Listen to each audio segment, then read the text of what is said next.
Maayong buntag mga kapaglaom o welcome na usab sa atong programa karong malipayong Huwebes dinhi sa Let's Pray Pilipinas. O alang sa atong mga kapaglaom, Happy New Year kaniyong tanan o malipayon usab sa pagbalik sa atong mga trabaho o sa atong mga estudyante diha sa atong pag-eskwela.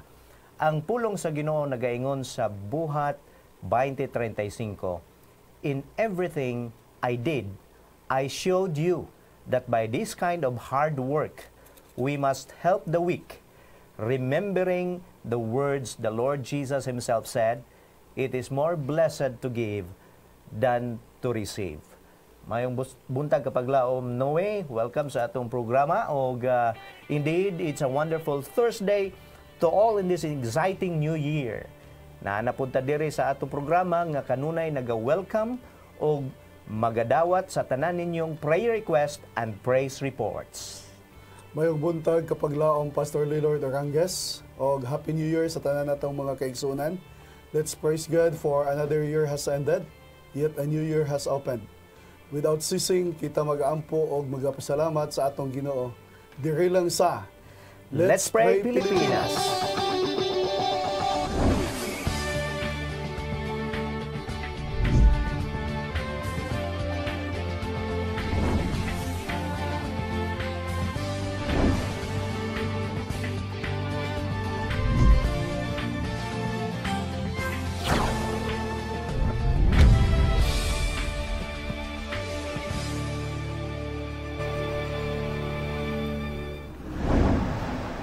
Karong kabuntagon atong ihatag ang pagdayeg sa Ginoo tungod kay gipadayon niya og pag-extend ang tagsa-tagsa ka mga kinabuhi karong 2019. Uban ni kami sa pag-ampo agi og pagpasalamat sa kaayo sa Ginoo. Atong iduko ang atong mga ulo. Amahan namo nga balaan, dili matukib ang among dako kaayo nga pagpasalamat na ikaw nagpaila ka namo ang Dios nga mahigugmaon. Bisan makagagawam ikaw, kay ikaw man ang magbubuhat sa langit ug yuta. Tag-iya sa among mga kinabuhi. Ikaw nagapadayag o ikaw nagapakig-uban ka namo. Nagapanalangin ka namo. Nagahatag og pagsustento sa among mga kinabuhi. Gani niining kabuntagon sa among programa, uban ni ang matag-usa ka namo. Ablihi ang among mga kasing-kasing, ang among mga panghuna-huna, nga kami makadawat sa imuhang giya, ilabi na lamdagi kami sa eksakto nga mga butang na among pagabuhaton sa among pagkinabuhi. Salamat nga ang imong pagpakiguban magaanaa sa matag usa ka namo. Mabat na namo ang kalipay, kalinaw, kadasig sa among pag-alaga diha kanimo. Panalangin ang matag usa ka namo, kini ang among mga pag-ampo, gitugyan namo sa ngalan ni Ginoong Hesus. Amen. Amen. Amen for that prayer. Salamat kapaglaom Pastor Noe. Alang sa bag-o natong naka-tune in dinhi sa atong programa, sa atong mga kapaglaom ug mga higala, kining atong programa mapa-TV man, ma-radio or Facebook atong makita ug madungog. Good morning once again mga kapaglaom. You can now start sending your prayer requests and praises sa atong hotline. Ang atong phone numbers sa Smart 0929-344-1777 o galang usab sa ato nga Globe 0916-557-4777. So alang sa atong mga higala, you can see us at this very moment just live sa Facebook. I-type lang ang Let's Pray Pilipinas sa inyong Facebook. Mga kapaglaom, continue to send your prayer request. And if your prayer request is confidential o dili nimo gusto kini i-air, just specify by writing confidential. We also have replies every night from 6:30 to 7 p.m. every evening. Ang ato nga topic ni ining kadlawon, a fire survivor's wish. Okay, ang ato nga quote of the day, giving allows us to store up treasures in heaven rather than here on the earth. Okay, so allow me to share nining usa ka paghandom sa usa ka survivor sa maong sunog nga nahitabo dito sa Fatima Exactly December 25 sa kadlawon gyud. Kini usa ka istorya ni Maria Ria Beltran, 17 years old, ug siya usab usa ka grade 11 student. Unsay nahitabo nining panahona, matud pa sa istorya, samtang nakamata siya sa sayo sa kabuntagon tungod usab sa mga singgit sa iyang mga higala, tungod kay nakita na niya, pagtanaw niya sa gawas, nakita na niya nga aduna nay mga dagkong kalayo nga naa sa iyang silingan nga mga panimalay. And of course, ang iyang mga ginikanan kauban sa iyang igsuon nang hipos na usab og si Maria Ria, ang iya yung giuna nga naa sa iyang una-una sa pag-save ang iyang pitaka nga adunay 700 pesos. Kay iya katong ibayad sa eskwelahan, ipalit og kaning bagong sinina nga uniform. Og pila lang ka oras mga higala, samtang siya naghimo niini kauban sa pagpalayo sa maong dapit nila, ang ila usab nga girintahan nga building o nga maong balay na apil in town sa maong sunog, o apil ang tanan nila nga mga kabtangan. Ang nasave ra in town niya kauban sa iyang panimalay, ang pipila lamang ka mga butang nga maoy nadala diha sa ilang kamot. O usab kini ka istorya sa kinabuhi nga usa ka angay nato nga mga tabangunon. Matud pa ni Maria Rhea, mahal baya among uniform kay iya gitong gisay para sa uniform. Og unya kinahanglan ko og duha ka sets karon kay nasunog gyud ang tanan. So mao gyud akong nahuna-hunaan pagkakita nako sa mong sunog, ang amo gyud nga naa sa huna-huna, kaingon gyud in taon siya kaway swerte niining tuiga nasunog gyud ang balay nga amo nga girintahan og naapil gyud ang amo nga kadaghanan sa among mga butang. Matud pa sa report atong nahibal-an, sa sunod nga adlaw nga maong pagkasunog, naka-apekto kini sa mga 388 ka mga panimalay o adunay mga pamilya nga 659 nga naapektuhan niini, or about 3,075 persons nga maong nabiktima niini nga maong sunog, and it damage calculated to have reached 117.9 million. O karon ang pipila ka mga pamilya nga naapektuhan niini na nagpuyo kauban sa ilang mga relatives within Cebu, ang uban nanguli pod sa ilang mga probinsya tungod sab sa season, Yuletide season, holiday. O doon na usay nagpuyo karon sa Dulho Fatima Sports Cultural Complex nga mga pamilya. O mga higala, mga kapaglaom kini usab sila nagkinahanglan sa ato nga mga panabang, bisan sa mga gagmay o mga dagkong tabang at mong handom nga maka-extend usab kita nining mga pamilya nga naa karon na problema tungod usab sa sunog nga nahitabo last December 25. Pasko gyud to sa kadlawon. And yes, kapaglaom Noe, usa-usab kini sa dakong hagit nga angay nato nga iapil sa pag-ampo nga kini nga maong mga panimalay, bisan pa niining panahon sa kasubanan. Kay wa magyoy malipay sa panahon nga dunay sunog, apan atong iampo usab sila. And of course, mangita tag pamaagi nga makapadayon ta sa pagtabang usab niini nga maong mga panimalay nga nagkinahanglan niining panahona. So, kuyog ta sa kasubo, no? Niining panimalay ni Rhea Beltran. 17 anyos pa siya. Ang hinungdan sa sunog, dili man to gikan sa ila, gikan sa ilang silingan nga naapil sila. So, sa iyang pag-eskwela, apektado siya kaayo mga kaigsuonan. So, usahay, no? May mga pamaagi ta nga unsaon nato nga makalikay kita niining mga kalamidad o trahedya sa atong kinabuhi, pero may mga panahon po nga ang Ginoo nagatugot ni ani.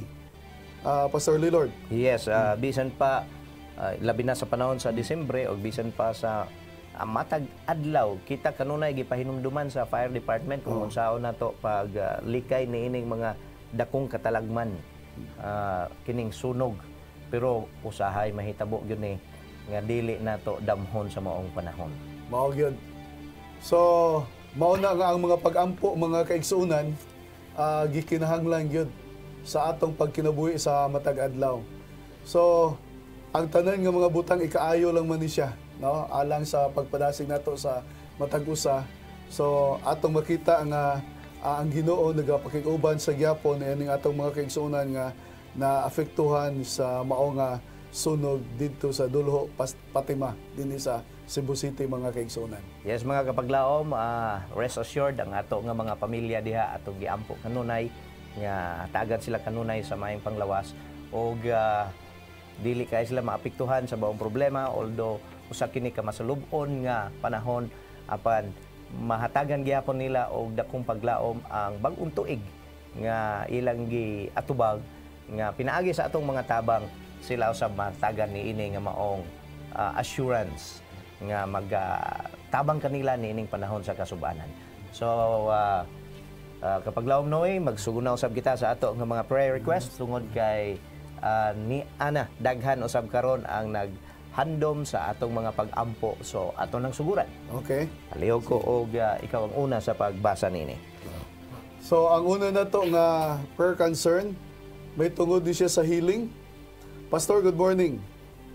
Akong i-appeal sa pag-ampo akong anak, Chanel Grace, sa sutil kay gabalik-balik ang iyang hilanat. Pastor, taga Lunukan mi, usami sa member sa Seventh-day Adventist. Salamat kaayo. Okay. Ang ikaduha, no, nga prayer concern, nga dili na siya mag-undergo og dialysis. Mayong buntag, tabangin mig hangyo sa Ginoo nga mamilagroan si Jerry Antikin nga dili na mo undergo sa dialysis. Naa siya sa Regional Hospital sa Cotabato. Cotabato City siguro ni Pastor. Yes. Ang ikatulo, gikan ni siya kang Nelo sa Leyte. May tungod ni siya sa urinal problem. Good morning po. Iampo ang asawa ko kasi hirap siya sa pag-ihi po. Okay. So ato ning iampo, no, si Brother Nilo. Ang sunod, healing sa gyapon ni siya. No, ang request nako sa pag-ampo kay akong dalunggan ano do na akong dalunggan kibungog.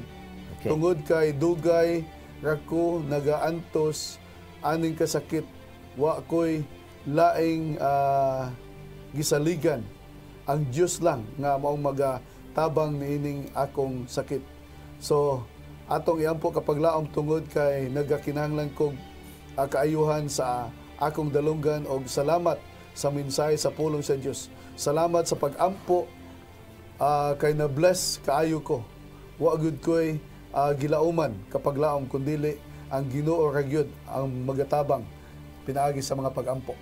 Okay. So sige, atong himuon ang batch 1 nga prayer nga gi-request atong idungo ang atong mga ulo sa pagampo.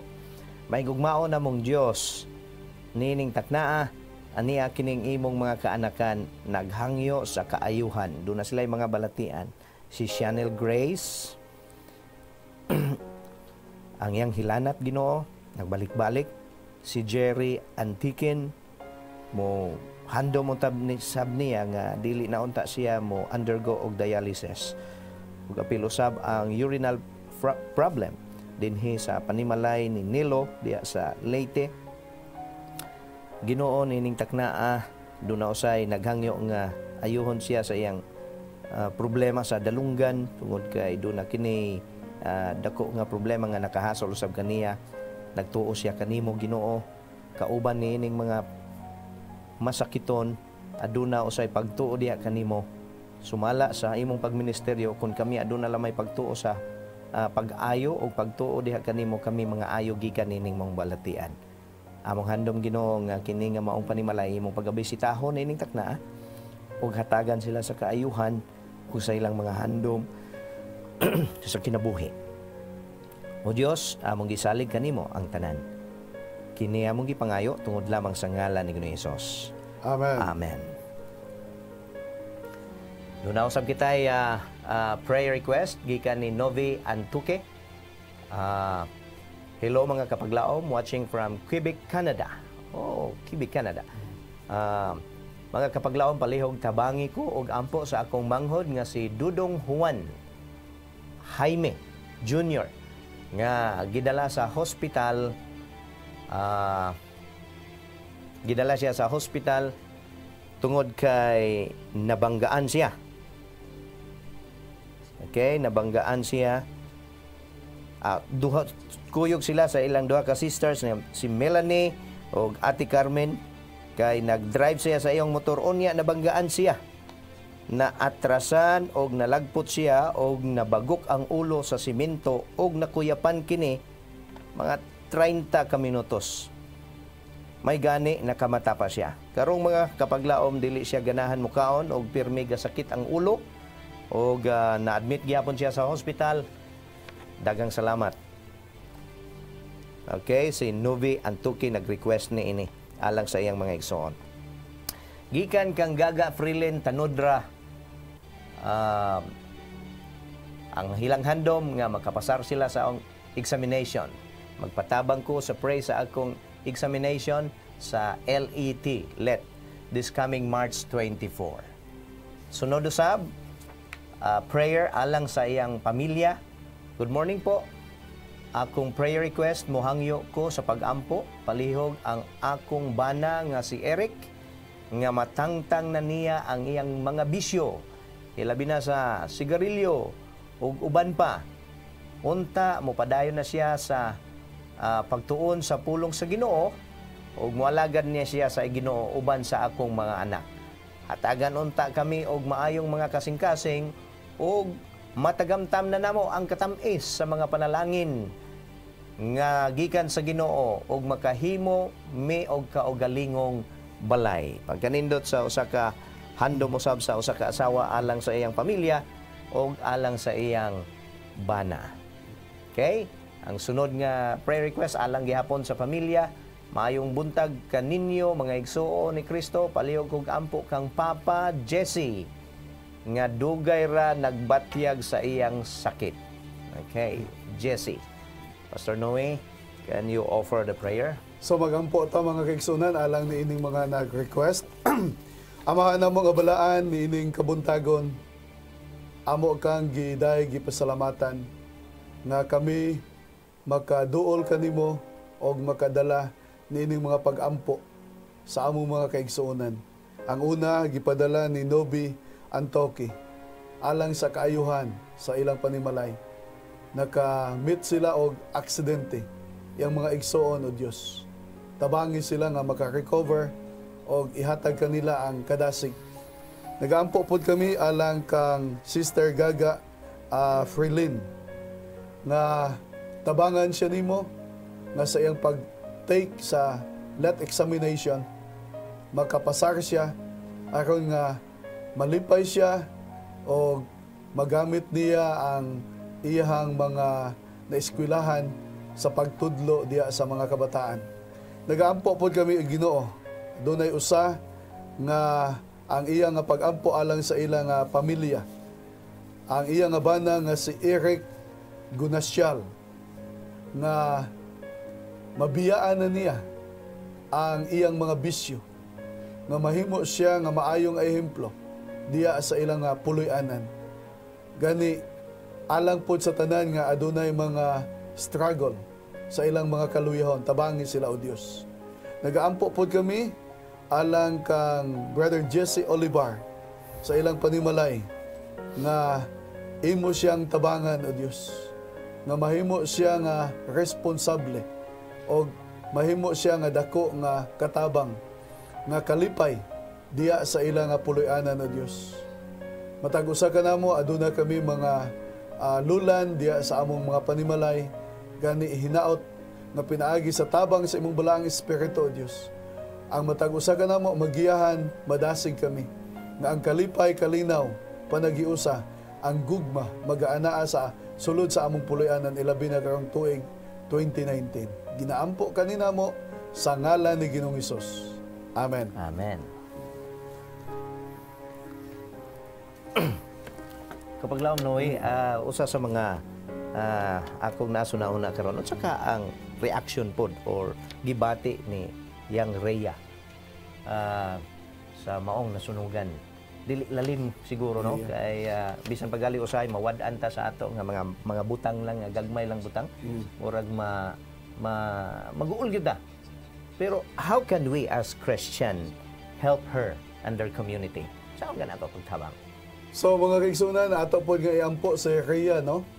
Mao to nga kaganiya sa ato nga pagbasa sa iyang sitwasyon. Nangandoy to siya nga makapalit siya another set sa uniforms, no? Kay nag-eskwela ni siya. So sa ato siguro nga mga Kristohanon, ato matabang pod nga atong iampo siya, no? O sa uban nato nga mga kaigsunan kung aduna kamoy lugar, no? Inyong mapadala pod ang inyong tabang di kaniya siguro nga sa unsa nga mga pamaagi pwede nga makakontak mo dinhi sa ato nga program sa Let's Pray Pilipinas, no? Kay pinaagi ni ani kaning mga masulubon nga kasing-kasing ato pod sila mapadasigan, mahatagan og kalipay, no? Usa ni ka Kristohanon nga mga kinaiya, mga kaigsunan ang pagtabang kanunay sa kadtong mga nagakinahanglan. Yes, okay. So, one more. Prayer request. Okay. Gikan sa 6532 sa paghangyo nga ang ilang pamilya kauban usab sa miyembro niini makabalik sa pagpangalagad sa Ginoo. Magpaampo ko sa ako pagbalik pagsimba July 21, 2018, almost 55 years na, more or less. I am a born SDA, but when I married, I never go to church anymore. So naka-membro siya, naka-pangasawa siya og non-SDA, so nahunong ang iyang pag-simba. So which we will pray for them. We have also a request from Ninita Husa from Pagadian City. Good day, Happy New Year 2019. Magpaampo ko sa akong kaugalingon nga tagaan ko kalig-on sa akong kasing-kasing og tibuok lawas og tibuok pamilya. Daghang salamat. Okay? And kini usa ka pag-ampo nga tagaan og panalangin ang ilang panimalay labi na sa maayong panglawas og kusog matag adlaw. Okay? Next we have from Ramel Pasinio dinhira sa Cebu. Ang iyang gihandom nga ang iyang pamilya maka-serve sa Ginoo og matabangan pod sila sa pag-ampo pinaagi sa kaayuhan. Maayong buntag og bagong tuig ninyo mga kapaglaom. Magpatabang mi sa pag-ampo sa akong igsuon nga nabali jud ang iyang bukog sa iyang batiis nga tabangan mi sa Ginoo og magpatabang mi nga tabangan mi sa Ginoo ang among pamilya nga lig-on nga panglawas o pag-alagad kanunay diha kaniya. Dagang salamat. And request coming from 7441. Pastor, good AM. Palihog ko og ampo sa akong bayaw, matahi na ang iyang operasyon sa iyang liog. Okay? So, mag-ampo kita niini nga pipila ka mga request sa atong mga kaigsunan atong ihatag ang panahon alang ni Kapaglaom Pastor Noe. Pagampo kita mga kapaglaom, amahan na mga balaan. Salamat nga sa tanang panahon ikaw nagpasalig nga sa among pagduol kanimo. Ikaw magapatalingog. Aduna kami sa kaigsuon nga wala niya gipadala ang iyang ngalan apan gusto siya nga mag-alagad nagtinud-anay kanimo. Taas na kayong kapanahunan nga mihunong siya sa iyang pagsimba diya sa simbahan bilang usa ka Seventh-day Adventist. Gani tabangi siya nga makabalik siya sa pag-alagad o Dios. Giyahi siya. Amo po ginaampo si Sister Ninita Husa gikan sa Pagadian City nga imo siyang tabangan nga adunay maayo nga panglawas panalangin pod ang iyang pamilya nga ang kusog kalig-on ang panaghiusa magaanaa sa matag usa kanila o Dios. Nagaampo pod kami alang kang Ramil Pasinio nga imo siyang tabangan nga ang kaayuhan magadangat diya kaniya og sa iyang panimalay nga adunay lig-on nga relasyon sulod sa ilang panimalay ilabi na sa ilang pag-alaga diya kanimo o Dios. Aduna pod kami igsuon na wala siya magpadala sa iyang ngalan gikan sa 7441. Gusto siya nga tabangan nimo o Dios nga maayo ang operasyon nga pagabuhaton ilabi na diya sa iyang liog sa iyang bayaw. Ginoo, kaning among mga kaigsuonan aduna sila'y mga suliran. Nagahangyo kami na imong pagapanalanginan ang presensya nga langit nun magaanaa kanila pinaagi sa imong balaang espiritu uban sa imong mga anghel magatabang kanila o Dios. Salamat nga imo silang dasigon og lig-unon og hatagan sa ilang mga gikinahanglan kini ang among mga pag-ampo sa mahal nga ngalan ni Ginoong Hesus.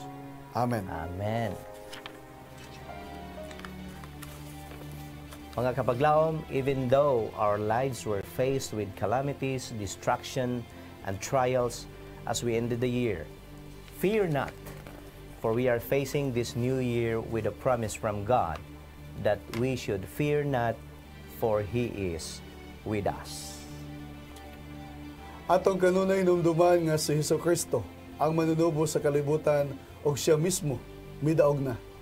Dili kita magkabalaka kay siya may gahom. Ubani kami usab sa sunod nga Huwebes mga kapaglaom. Alas 6:30 nga takna sa buntag. Diri lang sa Let's Pray Pilipinas, where you don't have to pray alone. God bless everyone.